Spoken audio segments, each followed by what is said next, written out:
वाराणसी के Bhagwanpur ward number 76 के युवा निर्दल प्रत्याशी मिथिलेश पटेल चुनाव प्रचार में क्षेत्र की जनता से मिलकर वोट करने की अपील की। मिथिलेश पटेल ने वार्ड नंबर 76 के जनता से कहा कि मतदान करने के लिए जरूर आइएगा। इस बार जातिवाद पार्टीवाद से उठकर एक शिक्षित एवं योग्य उम्मीदवार को मतदान कीजिए, जिससे क्षेत्र का विकास हो सके। आपका जनप्रतिनिधि ही आपकी आवाज़ उठाने का काम करेगा और आपकी समस्याओं से लड़ने का भी काम करेगा, इसलिए आपको सही व्यक्ति का चुनाव करना बहुत ज़रूरी है। नमस्कार, मेरा नाम मिथिलेश पटेल है। मैं भगवानपुर वार्ड नंबर 76 से पार्षद प्रत्याशी हूँ। मेरा चुनाव चिन्ह ताला चाबी है। आपने विदेश में पढ़ाई की है, एक अच्छी डिग्री ली है, आप नगर निकाय चुनाव में क्यों उतरे हैं, क्या उद्देश्य था उतरने के लिए? देखिए, ये मुझे बहुत शुरू से ही पता है कि ये सवाल हर कोई जनता हो, चाहे मीडिया हो, चाहे कोई भी पूछेगा। मैं भी एक पत्रकार हूँ, विदेश से मैंने डिग्री ली है, MBA मैंने किया है, BTech भी किया हुआ है।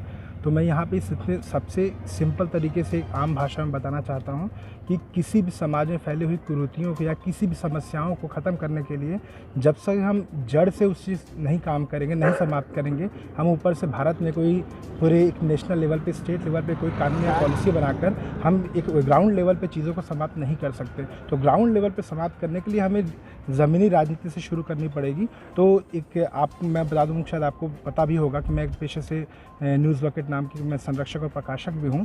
तो मैंने जब चीज़ों को जाना, समझा और समाज में फैली कुरीतियों को जाना, तो मुझे लगा कि एक ग्राउंड लेवल से जब राजनीति में मैं शुरुआत करूँगा तभी मैं उन चीज़ों को समाप्त कर पाऊँगा। भगवानपुर से आप लड़ रहे हैं, बेचू से सटा हुआ एक क्षेत्र है, जिस तरह से इसका विकास होना चाहिए नहीं हुआ, क्या क्या मुद्दे आपको दिखे हैं कि जिसको जीतने के बाद आप सही करना चाहेंगे? देखिए, भले ही ये भगवानपुर BHU से सटा हुआ इलाका है, लेकिन अब तक ये ग्रामीण इलाका था कि यहाँ पे प्रधानी के चुनाव हुआ करते थे। ये पहली बार ऐसा हुआ है कि यहाँ पे नगर निगम का चुनाव हो रहा है।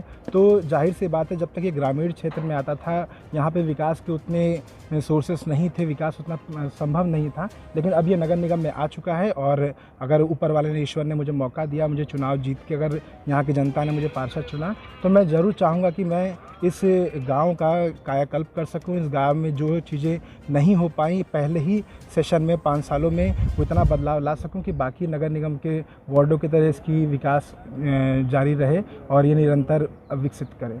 बाढ़ का क्षेत्र भी है, आप घूमे होंगे, कई समस्याएं भी लोग आपसे जनता ने शेयर किया, क्या क्या समस्याएं बताई जनता ने? देखिए, यहाँ ये क्योंकि गंगा किनारे होने की वजह से बाढ़ की समस्या तो यहाँ हमेशा बनी रहती है और वो संभवतः आने वाले कुछ वर्षों तक बनी भी रहेगी, जब तक यहाँ पे पूर्ण तरीके से विकास नहीं हो जाते हैं।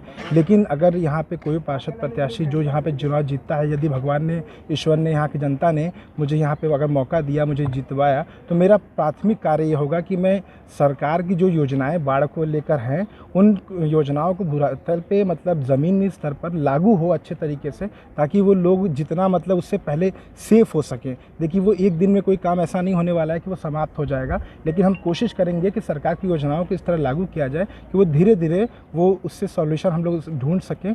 और सिंपल सी बात कहूँ तो देखिए, समस्याएं जड़ से एक दिन में ख़त्म नहीं होंगी, उनको ख़त्म होने में समय लगेगा। लेकिन एक पढ़ा लिखा इंसान एक आधुनिक तरीक़ों से, भगवान की मर्ज़ी से, आशीर्वाद से और सरकार की योजनाओं की मदद से उनसे धीरे धीरे उन पर काबू पा सकता है। और मैं उसी दृढ़ निश्चय के साथ यहाँ पे आगे बढ़ रहा हूँ। भगवानपुर की जनता से क्या अपील करना चाहेंगे? देखिए, भगवानपुर की सभी जनता से मैं बस एक ही अपील करना चाहूँगा कि देश में एक गांव जो अब नगर निगम में आ चुका है, अगर किसी भी गांव या किसी भी क्षेत्र का विकास चाहिए तो अब जातिगत राजनीति से आप लोग को ऊपर उठना पड़ेगा। हिंदू मुस्लिम हो, चाहे एक छोट बिरादरी, बड़ी बिरादरी, इन सबको न देखते हुए आप शिक्षा और योग्यता के अनुसार वोट करें और अपने ऐसे प्रत्याशी को चुनें जो आगे चलकर आधुनिक अपनी शिक्षा से, अपनी आधुनिक योजनाओं से, सरकार की योजनाओं को आप तक पहुंचा सके और आपके क्षेत्र का विकास सुनिश्चित कर सके। धन्यवाद।